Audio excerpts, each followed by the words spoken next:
శ్రీమాత్రే నమః. జూలై నెల రాశి ఫలితాలని మనం తెలుసుకోబోతున్నాం. అంతకంటే ముందు ఈ జ్యోతిష్యం అనేది ప్రతి ఒక్కరికి కూడా నాకు ఈ నెల ఎలా ఉంటుంది, నాకు వ్యాపారం బాగుంటుందా, నాకు ఉద్యోగం బాగుంటుందా, నాకు వివాహం అవుతుందా, నేను రాజకీయాల్లో బాగుంటానా, నాకు సంతానం అవుతుందా, అందరికీ అన్ని రకాలైనటువంటి క్వశ్చన్స్ ఉన్నాయి కదా. వాటికి అన్నిటికీ ఈ నెల గోచార గ్రహస్థితులు ఎలా ఉందో కూడా చెప్తున్నాను. బాగా గుర్తుపెట్టుకోండి. జాతకం పడుతున్న వర్షానికి ఒక గొడుగు మాత్రమే, కానీ జాతకం జీవితం కాదు. ఈ నెల గ్రహస్థితులు: రవి జూలై 16 వరకు మిథునంలో ఉండి తర్వాత కర్కాటకంలోకి ప్రవేశిస్తున్నారు. కుజుడు జూలై 26 వరకు సింహంలో ఉండి తర్వాత కన్యా రాశిలో ప్రవేశిస్తున్నారు. బుధుడు ఈ నెలంతా కర్కాటక రాశిలో ఉంటున్నారు. గురుడు ఈ నెలంతా మిథున రాశిలో ఉంటున్నారు. శుక్రుడు జూలై 24 వరకు వృషభ రాశిలో ఉండి తర్వాత మిథున రాశిలోకి ప్రవేశిస్తారు. శని ఈ నెలంతా మీనరాశి, రాహు ఈ నెలంతా కుంభరాశిలో ఉంటారు, కేతువు ఈ నెలంతా సింహరాశిలో ఉంటారు. గోచార గ్రహస్థితులు బట్టి ఈ నెల రాశి ఫలితాలని ప్రిడిక్ట్ చేయడం జరుగుతుంది. మీ వ్యక్తిగత జాతకానికి ఇదొక 30 నుంచి 40% మాత్రమే వర్తిస్తుంది. మీ వ్యక్తిగత జాతకం మీ పరిసర ప్రాంతాల్లో ఉన్నటువంటి గురువుల్ని సంప్రదించి జాతకం చెప్పించుకోండి. లేదా మా ద్వారా చెప్పించుకోవాలనుకుంటున్నారా, కింద కనబడుతున్నటువంటి మా నెంబర్కి వాట్సప్ చెయ్యండి. జ్యోతిషాస్త్రీత్యా ద్వాదశ రాశుల్లో 10వ రాశి అయినటువంటి మకర రాశి మిత్రులారా, మీరు ఉత్తరాషాఢ నక్షత్రం 2, 3, 4 పాదములు, శ్రవణ నక్షత్రం 1, 2, 3, 4 పాదములు, ధనిష్ఠా నక్షత్రం 1, 2 పాదాలకు జన్మించిన మీరు మకర రాశి వారిగా పరిగణించబడుతున్నారు. మకర రాశి వారు 7.5 శని వదిలిన తర్వాత చాలా ఇబ్బందులు పడ్డారు కదా. చిన్న చిన్న సమస్యలు వస్తాయి, కానీ అధిగమిస్తారు. అద్భుతంగా ఉండబోతున్నారు. ఈ జూలై నెల చాలా మంచి అవకాశాలు ఉన్నాయి.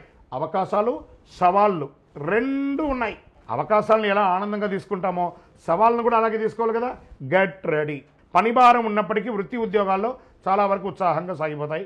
ఈ నెల మొదటి భాగం చాలా మంచి ఫలితాలు ఇస్తుంది. పై అధికారులు మీతో సమన్వయం చాలా బాగుంటుంది. మీ పనితీరుపై మీ బాస్ సంతోషంగా ఉంటారు. ఇది ప్రైవేట్ సెక్టార్ అండ్ గవర్నమెంట్ సెక్టార్లో కూడా. నిరుద్యోగులకి దూర ప్రాంతాల్లో ఉద్యోగాలు వచ్చే అవకాశాలు ఉన్నాయి. వ్యాపారం లాభసాటిగా ఉంటుంది. ఆదాయం చాలా వరకు నిలకడగా ఉంటుంది. అనవసరపు ఖర్చులతో చిక్కులు పడతారు. ఆస్తి వివాదాల్లో తొందరపాటు నిర్ణయాలు వద్దు. వ్యక్తిగత సమస్యలు చాలా వరకు పరిష్కారం అవుతాయి. కుటుంబ పరిస్థితులు చక్కబడతాయి. లీగల్ ఏమైనా ప్రాబ్లం ఉంటే అవన్నీ కూడా తొలగుతాయి. విడిపోయిన భార్యాభర్తలు కలిసే అవకాశాలు ఉన్నాయి. అసాంఘిక కార్యక్రమాలు చేయకండి. మీ యొక్క సమయం ఖాళీగా ఉందని ఏదైనా అసాంఘిక కార్యక్రమం చేయడం వల్ల అది మీ మెడకు చుట్టుకుంటుంది. సోషల్ మీడియాలో జాగ్రత్తగా ఉండండి. పిల్లల నుంచి 1-2 శుభవార్తలు వింటారు. కొందరు బంధుమిత్రుల సమస్య తలెత్తవచ్చు. ప్రేమ వ్యవహారంలో సాదాసీదగా ఉంటుంది. అవాంఛిత వాదనలు, భార్యాభర్తల మధ్య విభేదాలు ఏర్పడతాయి. మీ పిల్లలు మీ మాట వినకపోవచ్చు. మీ కుటుంబ సభ్యుల అంచనాలు అర్థం చేసుకోవడానికి మీరు సమయం కేటాయించాలి. మిత్రుల వల్ల ఆర్థికంగా నష్టపోయే అవకాశం ఉంది కాబట్టి మిత్రులు నమ్మి డబ్బులు పెట్టకండి. శత్రువుల ద్వారా కూడా ఇబ్బంది పట్టచ్చు. విద్యార్థులు బాగా శ్రమపడాల్సిన సమయం ఇది. కళా సాహిత్యం మొదలైన వాటితో అనుబంధం ఉన్న విద్యార్థులు కూడా మంచి ఫలితాలు సాధిస్తారు. ఆరోగ్యం బాగా మెరుగుపడుతుంది. అలర్జీ, దగ్గు, జలుబు వంటి శారీరక రుగ్మతలు రావచ్చు. చిన్నది. మాస 3వ వారంలో శస్త్రచికిత్స అవకాశం ఉంది. నిర్ణయాలు తీసుకునే ముందు జాగ్రత్తగా ఆలోచించి చాలా ముఖ్యంగా తీసుకోండి. రాజకీయ నాయకులకి మిశ్రమ ఫలితం అని చెప్పచ్చు. షేర్ మార్కెట్ మిశ్రమం. వ్యవసాయదారులకి అద్భుతంగా ఉందని చెప్పచ్చు. మీడియా రంగం వారికి బాగుంది.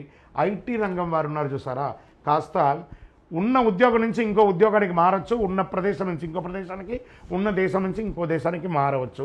ఇది ఒకటి చూసుకోండి. చంద్రాష్టమం ఈ నెల 26/7/2025 3:52 మధ్యాహ్నం నుండి 28/7/2025 12 గంటల మధ్యాహ్నం వరకు ఈ 2.5 రోజులు చాలా జాగ్రత్తగా ఉండాలి. చాలా వ్యవహారాల్లో ఆచితూచి ఆలోచన చేయండి. అదృష్ట సంఖ్య ఈ నెల 3, 7. సానుకూలమైనటువంటి రోజులు 1, 3, 7, 11, 14. ఆరాధించాల్సినటువంటి దైవాలు ఎవరు? దక్షిణామూర్తి మరియు గణేశుడు, హనుమంతుని ప్రార్థించండి. పరిహారం: శుక్రవారాల్లో కొబ్బరి నూనెతో దీపం వెలిగించి గరిక ద్వారా పూజించండి దక్షిణామూర్తికి. గురువారం పసుపు పువ్వుతో దీపం వెలిగించండి. మీకు ఇంటి దైవం, ఇష్టదైవం, కులదైవం దగ్గర మీ వయస్సు సంఖ్య ఎంత ఉందో అన్ని నువ్వుల నూనె దీపం వెలిగించండి. ఇంకను మా వ్యక్తిగత జాతకం తెలుసుకోవాలనుకుంటున్నాం. కింద ఉన్న నంబర్కి మీ యొక్క date of birth, time of birth, place of birth WhatsApp చేయండి. మీకు రిప్లై వస్తుంది. ఇంకను అన్ని సమస్యలు తొలగడానికి ఒక అద్భుతమైనటువంటి అతి శక్తివంతమైనటువంటి కరుంగాలి మాల. ఇది మన దేవాలయంలో 48 రోజులు పూజ చేసి చండీ సుదర్శన హోమాదులు చేసి ల్యాబ్ టెస్ట్ చేసి మరీ ఇస్తున్నాం. మాల కావాలి అని మా నంబర్కి వాట్సాప్ చేయండి, మీకు అద్భుతంగా మీకు రిప్లై వస్తుంది, మీకు అందిస్తాము. విజయోస్తు. ఇంకను ద్వాదశ రాశుల్లో ఉన్న ప్రతి ఒక్కరు కూడా మీరందరూ కూడా ఆయురారోగ్య ఐశ్వర్య భోగభాగ్యాలతో ఉండాలని అఖిలాండ కోటి బ్రహ్మాండ నాయకుడు శ్రీ ధర్మశాస్త్ర అయ్యప్ప స్వామి వారిని ప్రార్థన చేస్తూ, తిరుపతిలో 18 అవతారాలుగా కొలువై ఉన్నటువంటి అయ్యప్ప స్వామి వారి దేవాలయం జీవకొండలో ఉంది. ఆ దేవాలయాన్ని వచ్చి దర్శనం చేసుకోండి. జీవితంలో భాగ్యం ఉంటేనే, రాసి పెట్టి ఉంటేనే ఆ దేవాలయంలో అడుగు పెట్టగలరు. ఆ దేవాలయంలో వచ్చి దర్శనం చేసుకోండి, అష్టైశ్వర్యాలు పొందండి. మీకోసం ఎప్పుడు ప్రార్థన చేస్తూ ఉంటాను. చంద్రమౌళి వెంకటేష్ శర్మ. వందే మాతరం, వందే మాతరం, వందే మాతరం. విజయోస్తు.